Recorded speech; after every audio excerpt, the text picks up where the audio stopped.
March 14, 1893. Youghal Harbour, County Cork, Ireland. When the dawn shift arrived at the fish processing docks that Thursday morning, they found something that defied explanation.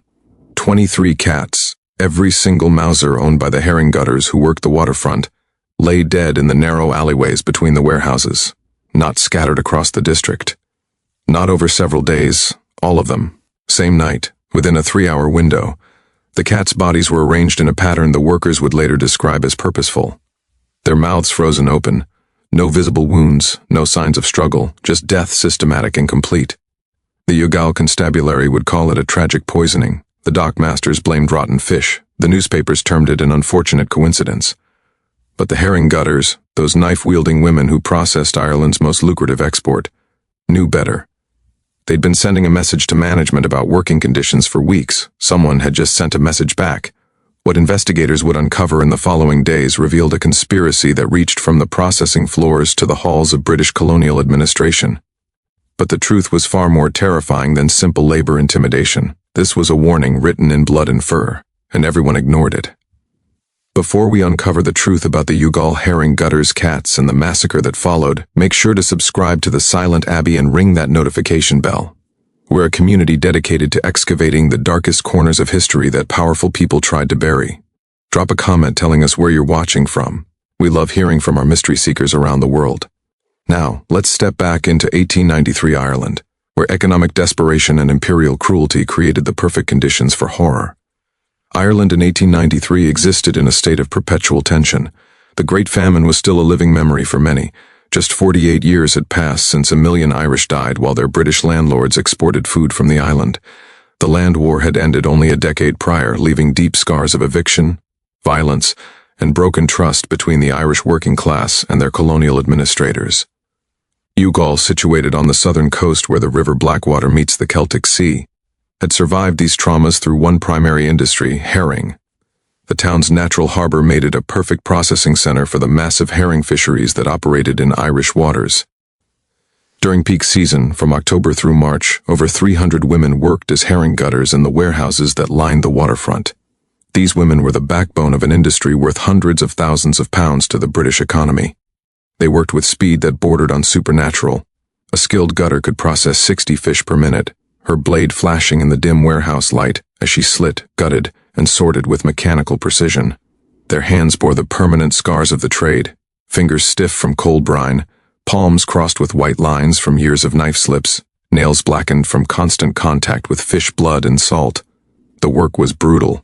14-hour shifts standing on stone floors slick with fish guts and seawater, temperatures that hovered just above freezing to keep the herring fresh, salt that ate through skin and cloth alike.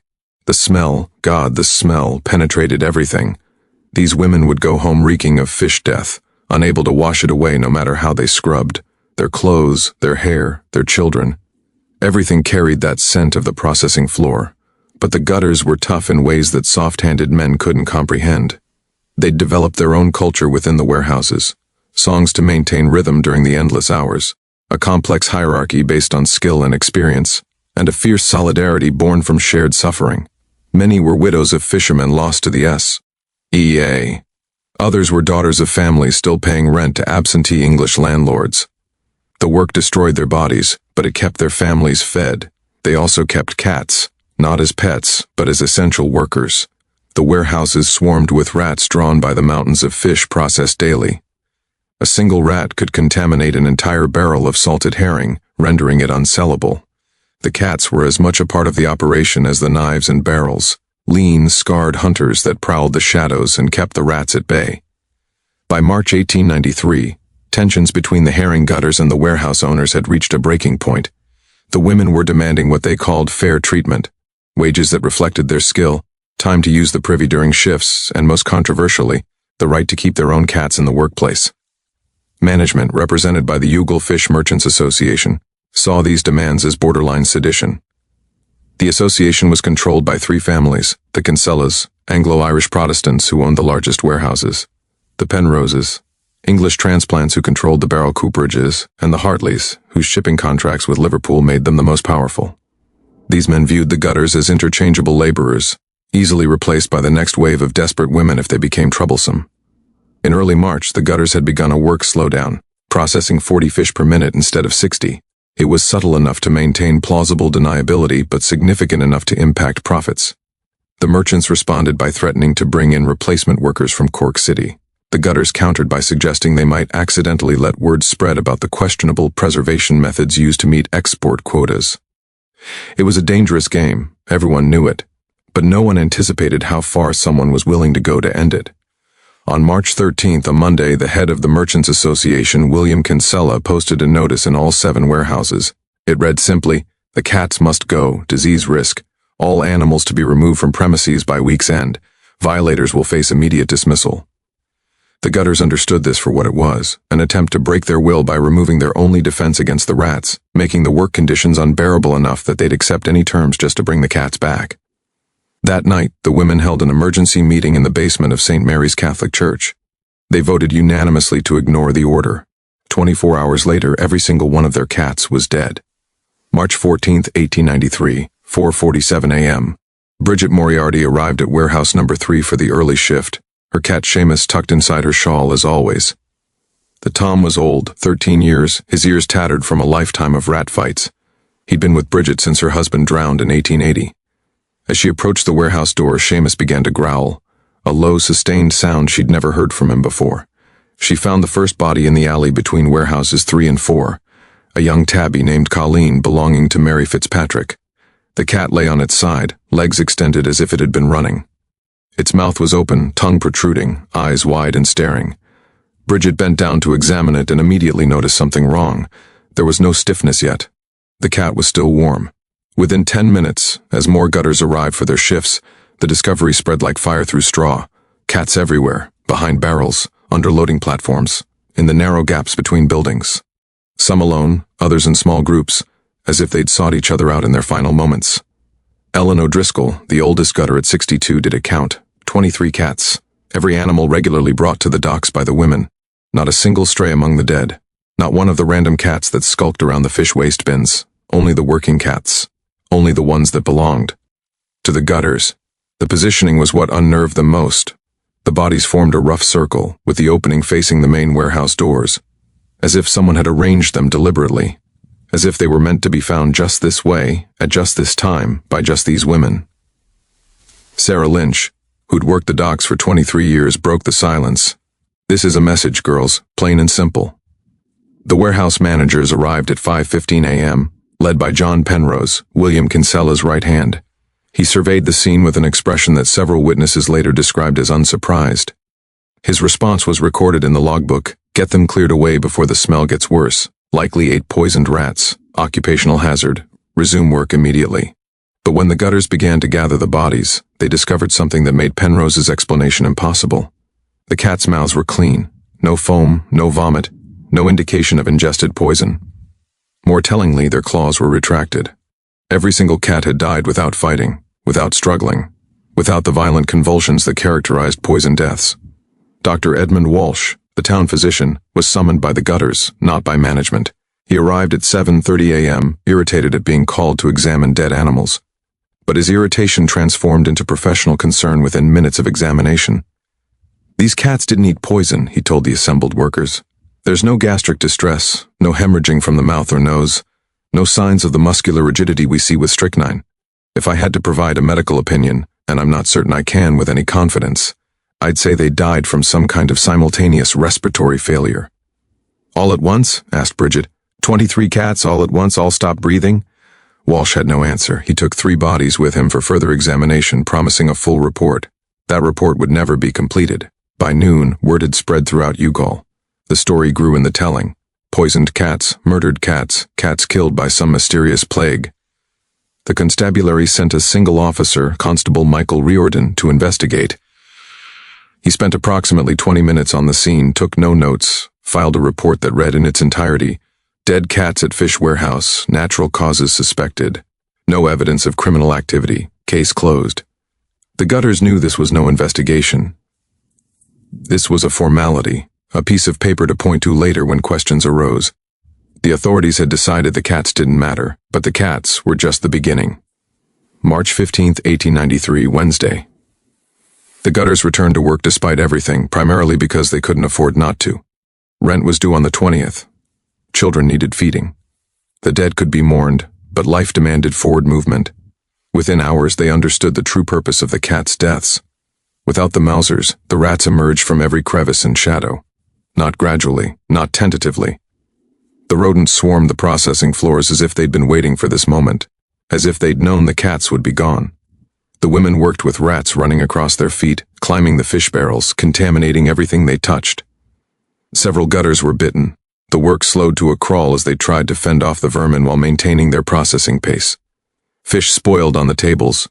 Barrels sat half-filled. The day's quota went unmet for the first time in recorded history. John Penrose watched from the manager's platform, making notations in his ledger. At the end of the shift, he docked each woman a full day's pay for failure to meet quota. "Bring your cats back if the rats are such a problem," he told them. "Oh, that's right, you can't." The cruelty was the point. The humiliation was the point. Break them down, make them desperate, make them grateful for any concession. It was a strategy as old as labor itself. That night, the gut. Tares gathered again at St. Mary's. The discussion grew heated. Some argued for bringing in new cats immediately. Others insisted on striking. Consequences be damned. A few suggested more direct action, sabotage maybe, or accidents in the warehouses that would hit the merchants' profit margins. It was Margaret Cleary, a gutter of 30 years, who raised the question everyone had been avoiding. Who killed the cats? Not why, we know why. But who actually did it, because I want to look them in the eye. No one had an answer. The act would have required knowledge of which cats belonged to which women, access to all 7 warehouses, and the ability to move through the dock district at night without being seen. It suggested planning, resources, and a complete absence of conscience. March 16th, Thursday. Dr. Walsh's surgery was broken into during the night. The 3 cat bodies he'd taken for examination were stolen. Also taken, his medical notes from the 14th, his appointment book, and, interestingly, nothing else. His medical supplies, his cash box, his prescription logbook, all untouched. The burglars had wanted only one thing, to erase the evidence that the cats had been examined at all. Walsh reported the burglary to the constabulary. Constable Reardon took a statement and filed it alongside the cat death report. No investigation was opened. No suspects were questioned. The message was clear. The constabulary was not going to interfere with whatever was happening on the docks. By now, the gutters understood they were alone in this. The law wouldn't help. The church offered prayers but no protection. The merchants had the support of the colonial administration. Every institution that might have intervened had decided that 23 dead cats and the terrorization of 300 working women simply didn't merit concern. But the women of the Youghal docks had survived famine, eviction, and widowhood. They'd raised children on starvation wages, buried babies they couldn't afford to save, and kept working through circumstances that would have broken softer people. They weren't about to be broken by dead cats and rat infestations. On Friday, March 17th, St. Patrick's Day, ironically, they made their move. Instead of reporting to their assigned warehouses, all 300 gutters gathered on the main dock. They brought their knives, and they stood in absolute silence as the morning shift bell rang. William Kinsella emerged from his office at 5:15 a.m. to find his entire workforce assembled in a silent wall of women, each holding the curved blade of her trade. Not threatening, just holding, just standing, just waiting. "Get to work," he ordered. Not one woman moved. "You're in violation of your employment contracts. Get to work or you're dismissed." Still no one moved. 300 women, 300 knives, and a silence so complete you could hear the harbor water lapping against the pier. Kinsella's face went purple. He turned to John Penrose. "Send for the constabulary. Send for the militia if necessary. I want these women removed from my property." Sarah Lynch, standing at the front of the group, spoke for all of them. "We'll work when you tell us who killed our cats." "I don't know what you're talking about." "Yes, you do. Someone poisoned them. Someone who had access to the warehouses. Someone who knew which cats were ours. We want a name, Mr. Kinsella. Then we'll consider returning to work. I'm giving you one final chance. Return to your stations immediately or face permanent dismissal." Sarah smiled. It wasn't a pleasant expression. "Then dismiss us, all of us, right now, and we'll see how you meet the Liverpool contracts with no gutters on the floor. We'll see how you explain to your English buyers why their herring is rotting on the docks. We'll see how long you last when word spreads that William Kinsella can't control his workers." The standoff lasted 4 hours. During that time, fishing boats returned to their catches, which sat ungutted on the docks. The morning's processing window closed. Thousands of pounds worth of herring began to spoil in the March sun. At 9:30 a.m., a contingent of 12 constables arrived, led by Sergeant Patrick Donovan. He surveyed the scene and did quick mental arithmetic. 12 armed men against 300 women with knives. The math didn't favor his side, and he knew it.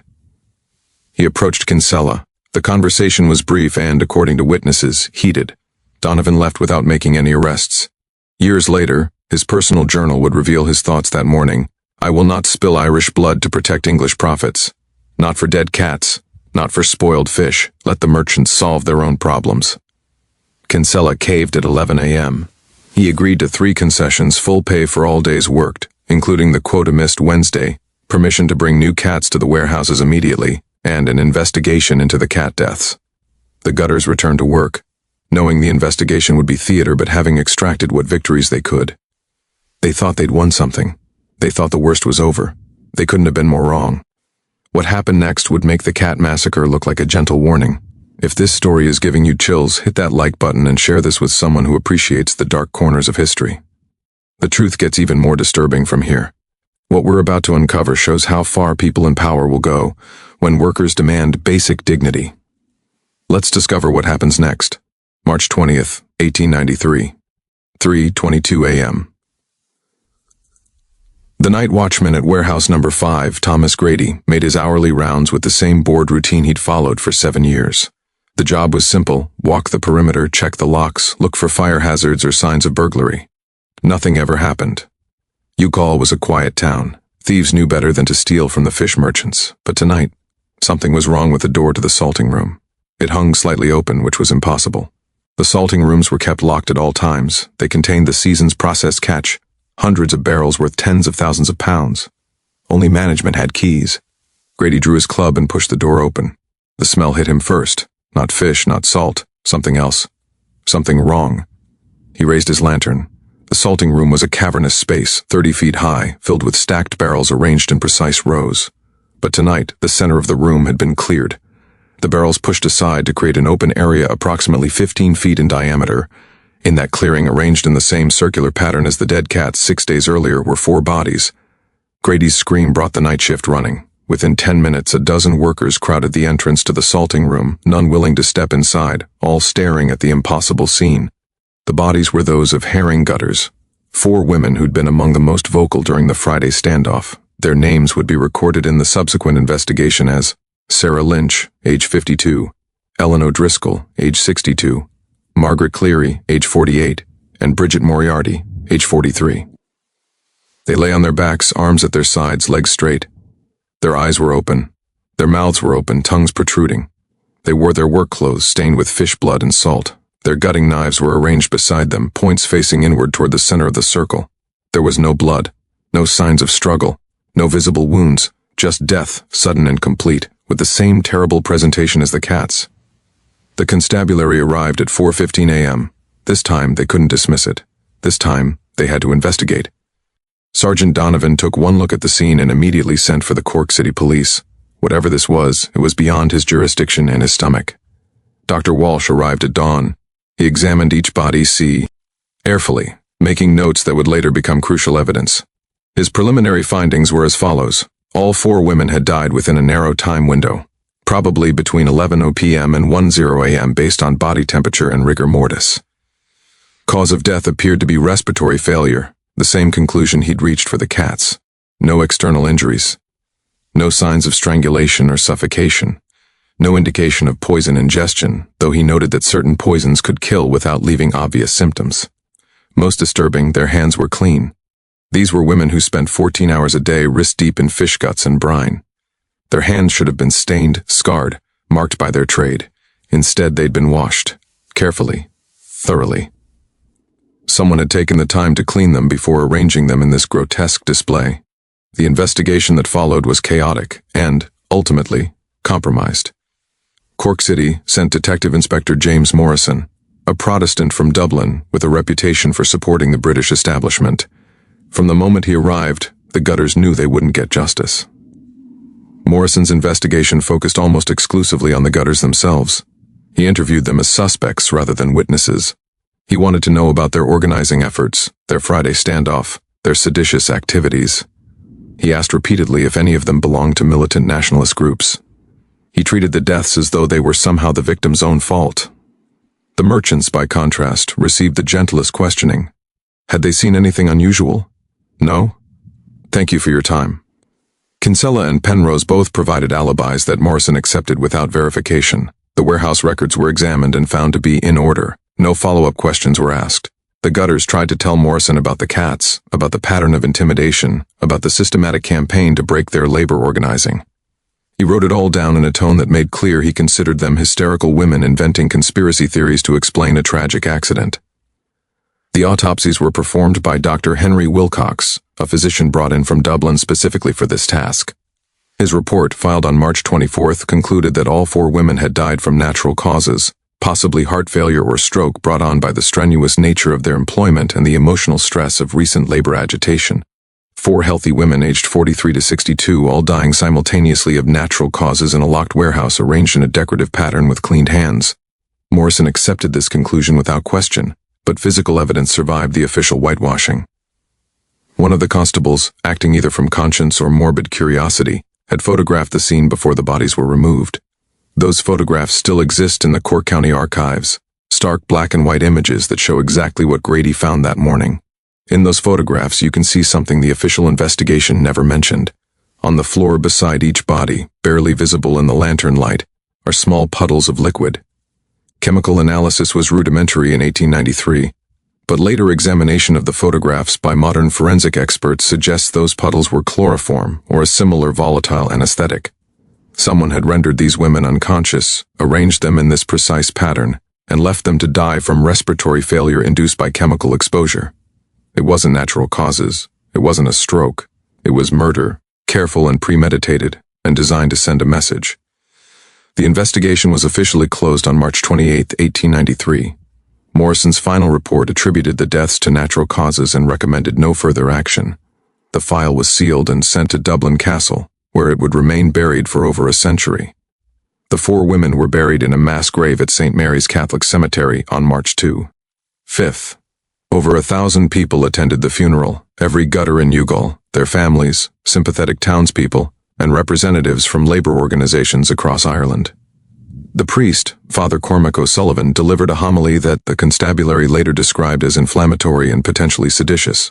He said, "These women were murdered because they demanded to be treated as human beings. They were murdered because they refused to accept conditions that would break their bodies and spirits. They were murdered because powerful men needed to teach a lesson to anyone who might question their authority, and their murderers will never face justice in this world because the law serves those who make it, not those who suffer under it." The merchants attended the funeral as well, standing at the back in their fine clothes, faces carefully composed and expressions of appropriate sorrow. William Kinsella even contributed funds for the burial plot. His gesture was noted in the local newspaper as an example of Christian charity and employer compassion. Not one gutter missed the obscenity of it, their sister's killer paying for the grave. In the immediate aftermath of the murders, the Youghal herring industry ground to a complete halt, not because of strikes or work slowdowns, but because none of the gutters showed up. The warehouses sat empty. The fishing boats returned with their catches, only to find no one to process them. Thousands of pounds worth of herring rotted on the docks. The merchants initially believed this was another labor action that could be broken through intimidation or replacement workers.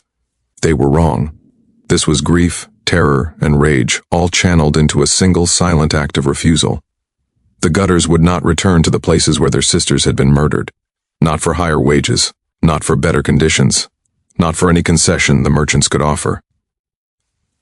William Kinsella tried to bring in replacement workers from Cork City. He offered premium wages, double what the Youghal gutters had been earning.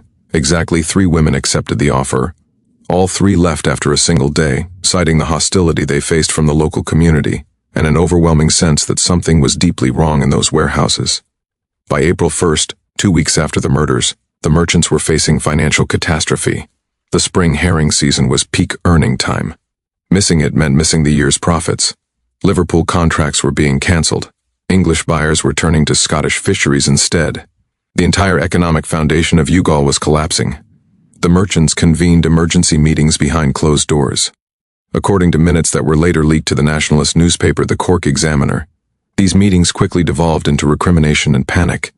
The younger merchants, those with less capital to weather the crisis, wanted to meet the gutters' demands, whatever they were. The old guard, led by Kinsella, insisted that capitulating to labor intimidation would destroy the industry long term. But there was another factor at play, one that most histories of this period overlook. The gutters were conducting their own investigation. Led by Nora Sullivan, Sarah Lynch's closest friend and a gutter of 28 years, a group of women began systematically gathering evidence. They couldn't trust the constabulary or the courts, so they built their own case, piece by piece, testimony by testimony. They discovered that all 4 murdered women had received the same anonymous note on March 19th, the day before their deaths. The notes were identical, written in a neat hand on quality paper. Your presence is required at Warehouse 5 midnight. Come alone, tell no one. This concerns your Friday rebellion. The notes had been delivered by street children, paid a penny each. The children, when questioned, described the man who'd hired them as well-dressed, with an English accent. He'd worn a hat pull, low and kept to the shadows. But one child, sharper than the rest, had noticed something. The man had a ring on his right hand, silver with a red stone, that caught the lamplight. The gutters began watching the merchant's hands. Within 3 days they'd identified the ring. It belonged to John Penrose. But a ring proved nothing. The gutters needed more. They found it in the warehouse records. One of the younger gutters, Mary Kavanagh, was friends with Timothy Burke, a clerk in Penrose's cooperage. Timothy was sympathetic to the gutters' cause. His mother had worked the docks before arthritis forced her retirement. When Mary asked him to look for anything unusual in the records around March 19th, he found it immediately. A shipment of industrial chemicals had been delivered to Warehouse 5 on March 18th. The delivery was marked as routine supplies for barrel treatment, but the quantity was wrong, 10 times what would normally be ordered. And the vendor was suspicious, a chemical supplier in Liverpool that the cooperage had never used before. Timothy copied the records and gave them to Mary, knowing it would cost him his job if discovered. The gutters now had a direct connection between Penrose, unusual chemicals delivered the day before the murders, and Warehouse 5, where the bodies were found. They took this information to Sergeant Donovan. He listened to their evidence, examined the documents, and told them the truth. Even if I arrested Penrose tomorrow, even if this went to trial, no jury of Protestant landowners and British sympathizers would convict him based on this. You've got a suspicious chemical order and a ring. That's not proof of murder. That's barely proof of anything. Then what do we do? Nora asked. You make peace with the fact that justice doesn't exist for women like you, or you find another kind of justice. The gutters chose the latter. On April 7, 1893, the merchants received a collective letter signed by every herring gutter in Youghal. The letter laid out their evidence and their demands. 1. John Penrose to be removed from all management positions and barred from the docks. 2. An independent investigation by a Dublin authority not connected to the Youghal establishment. 3. A memorial to the 4 murdered women to be erected at dock entrance. 4. Complete overhaul of working conditions including wage increases, sanitary improvements, and the right to organize without retaliation. 5. All these conditions to be met before work resumed. If these demands were not met within 7 days, the letter promised, every detail of the evidence against Penrose would be sent to newspapers across Ireland and England. The Youghal Fish Merchants Association would be publicly connected to the murder of 4 working women. Regardless of criminal conviction, the court of public opinion would destroy them. The merchants attempted to call the gutters bluff. On April 8th, they rejected all demands. On April 9th, the Cork Examiner ran a front-page story, Murdered for Demanding Dignity, 4 herring gutters found dead after labor dispute. The article laid out the full timeline from the cat massacre to the salting room murders, complete with the evidence pointing to Penrose. By April 11th, the story had spread to Dublin, London, and beyond. Nationalist papers seized on it as an example of British oppression. Labor organizations held rallies demanding justice. The Catholic Church issued statements condemning the industrial murder of working women. Even some Protestant reformers began calling for investigation. The British colonial administration in Dublin Castle was furious. This was precisely the kind of story that fed Irish nationalism and made English rule look barbaric. Pressure came down from the top, resolved this situation immediately. On April 13th, William Kinsella quietly retired from the fish merchant business, citing health concerns. His warehouses were sold to a cooperative of local Irish businessmen. John P. Rose disappeared. Official records show he left Ireland for Liverpool on April 12th. He was never seen in Youghal again, and no criminal charges were ever filed against him. The new warehouse owners met every one of the gutters' demands. Wages increased by 40. Work hours were reduced to 10 per day. Sanitary facilities were installed. A memorial plaque was mounted at the dock entrance reading, "In memory of Sarah Lynch Ellen O'Driscoll, Margaret Cleary, and Bridget Moriarty. Herring gutters. Murdered March 20th, 1893. They demanded dignity and paid with their lives. The gutters returned to work on April 20th, exactly 1 month after the murders. But victory came with bitter understanding. They'd won because the evidence became too public to ignore, and because the political cost to the British administration became too high. Without the leaked documents, without the newspaper coverage, without the national outcry, nothing would have changed. 4 women would have died, and their killers would have faced no consequences whatsoever. And even now, even with concessions won and memorials erected, the fundamental injustice remained. John Penrose lived free somewhere in England. No murder trial, no legal accountability, just a quiet departure and an unspoken understanding that powerful men didn't face consequences for killing poor Irish women. The gutters carried that knowledge for the rest of their lives. Justice, such as it was, had been extracted through publicity and pressure, not through law. The system had failed them completely. They'd won because they'd made their oppression embarrassing to ignore, not because the system valued their lives. Over the following years, several strange incidents occurred that may or may not have been connected to the Youghal murders. In 1895, John Penrose was found dead in his Liverpool home. The official cause was listed as a heart attack, but neighbors reported that for weeks before his death, he'd complained about seeing cats everywhere, in his garden, outside his windows, following him through the streets. The night he died, multiple witnesses heard dozens of cats screaming in the alley behind his house. When police arrived, they found no cats, just Penrose's body in his study, eyes wide and mouth open, tongue protruding. His hands were clean, washed carefully, despite him living alone. In 1897, William Kinsella died when he fell from a cliff near his retirement home in West Cork. The constabulary ruled it an accident, but local fishermen reported seeing a group of women in black shawls near the cliff path that day. When questioned, they couldn't describe the women in any detail, just that there were 4 of them, and they'd been singing something that sounded like a work song from the herring docks. Whether these deaths were revenge, coincidence, or simply poetic justice remains unknown. The gutters who might have known never spoke of it. Some mysteries are meant to remain unsolved. The Youghal herring gutters struggle became a watershed moment in Irish labor history, though it's rarely taught in schools and almost never appears in British historical texts. The implications rippled outward from that small Cork harbour in ways that fundamentally changed how working-class Irish women viewed their relationship to power, justice, and collective action. First and most immediately, the victory at Youghal inspired labour organising across Ireland's fishing industry. Within 6 months, gutters in Galway, Donegal, and Killybegs had formed their own associations and demanded similar improvements to working conditions. The tactics used by the Youghal women, documentation, public pressure, strategic work stoppages, became a template that spread throughout Irish working-class movements. The Irish Transport and General Workers Union, founded by James Larkin in 1909, explicitly referenced the Youghal gutters in their founding documents as an example of workers who achieved through solidarity what the law denied them through justice. During the 1913 Dublin lockout, women strikers carried banners featuring the names of the 4 murdered gutters, linking their struggle to the earlier fight. But the case also revealed something darker about labor relations in colonial Ireland, the complete willingness of authorities to protect capital over workers, even when that meant covering up murder. The fact that John Penrose was never charged, that the official investigation concluded with natural causes, and that the British administration's only response was to quietly relocate the problem.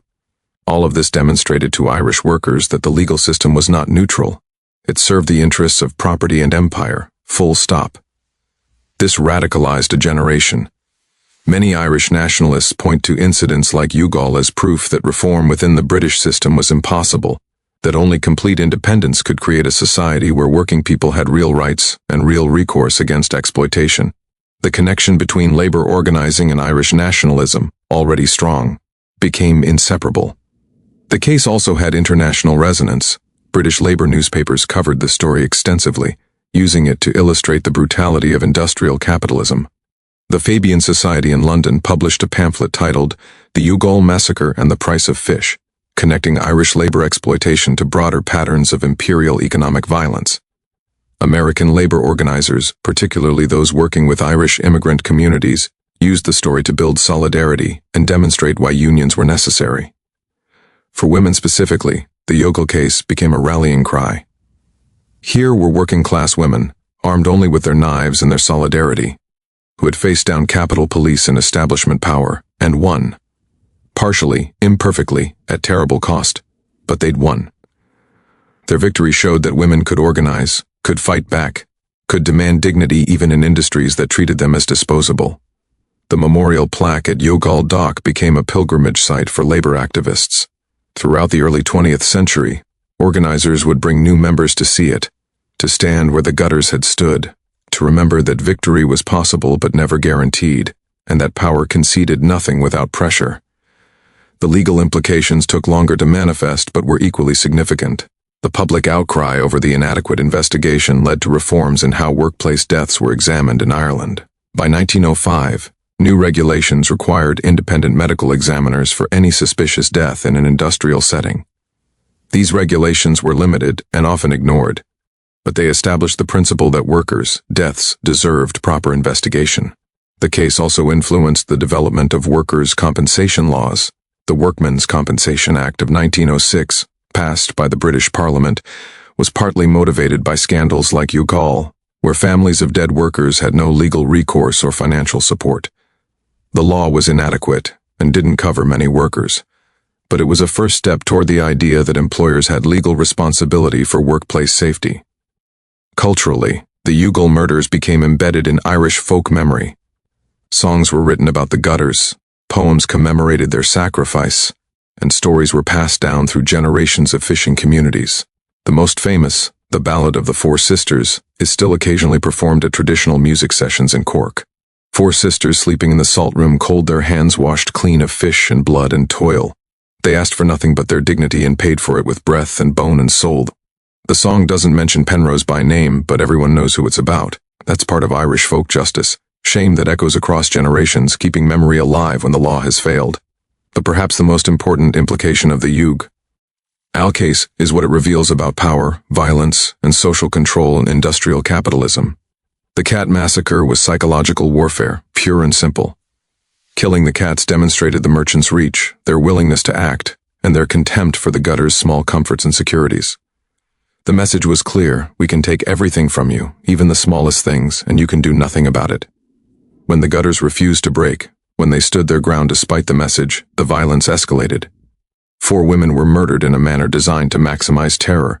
Not a quick death, but a methodical, staged killing that echoed the cat massacre. The parallel was intentional. You're no different from the cats. You're property. You're disposable. You exist to serve our profits, and if you refuse, you'll be eliminated. This is the logic of capital when labor threatens it. Escalate, intimidate, destroy. What happened in Youghal wasn't unique. Similar patterns appear throughout labor history, from the Ludlow massacre to the Triangle Shirtwaist Factory fire to the Haymarket affair. The specific tactics vary, but the underlying message is constant: know your place or face consequences. The Youghal gutters' response, document, publicize, organize, refuse, became a counter-template. They understood that they couldn't win through violence or legal channels, so they won through exposure and pressure. They made their oppression visible and embarrassing, forcing the system to respond not because it valued justice, but because the cost of inaction became too high. This is both inspiring and profoundly depressing. Inspiring because it shows that even powerless people can win through strategic action. Depressing because it shows that justice only comes when it's politically convenient, when it serves larger interests, when the powerful decide that concession costs less than continued conflict. The 4 murdered women never got justice in any meaningful sense. Their killer lived free for years after their deaths. The system that enabled their murders continued unchanged at its core. What changed were the specific conditions in Youghal, not the fundamental power dynamics that had made those murders possible. And that's the real lesson of Youghal. Victories are possible but always incomplete. Justice is something you fight for, knowing you might never fully achieve it. And solidarity is the only reliable defense against a system designed to keep working people powerless and afraid. The gutters knew this. They fought anyway. They won what they could. They mourned what they lost. And they kept working, kept organizing, kept teaching the next generation that dignity was worth fighting for, even when the fight cost everything. The Youghal herring gutters story isn't one we see in history textbooks. It's too uncomfortable, too direct in its indictment of the systems we're still living under. But it happened. 4 women were murdered for demanding to be treated as human beings. Their killer was never punished, and a community of working women won concessions through sheer collective will and strategic courage. What do you think drove John Penrose to such acts? Was it pure greed, defending profits at any cost? Was it hatred for working-class Irish women who dared to challenge him? Or was it something colder, the belief that some lives simply matter less than others, that maintaining power justifies any action? Leave your theories in the comments below. I want to know what you think, and I want our community to discuss this together. These aren't just historical questions. They're questions about power, justice, and human worth that remain urgent today. If this story affected you, subscribe to The Silent Abbey for more lost chapters of history that powerful people tried to bury. Hit that notification bell so you never miss when we uncover the truth. And remember, the gutters won because they refused to be silent, refused to accept that their lives didn't matter, and refused to let their sisters be forgotten. That's a legacy worth honoring. See you in the next video, where we'll explore another dark chapter that history tried to erase.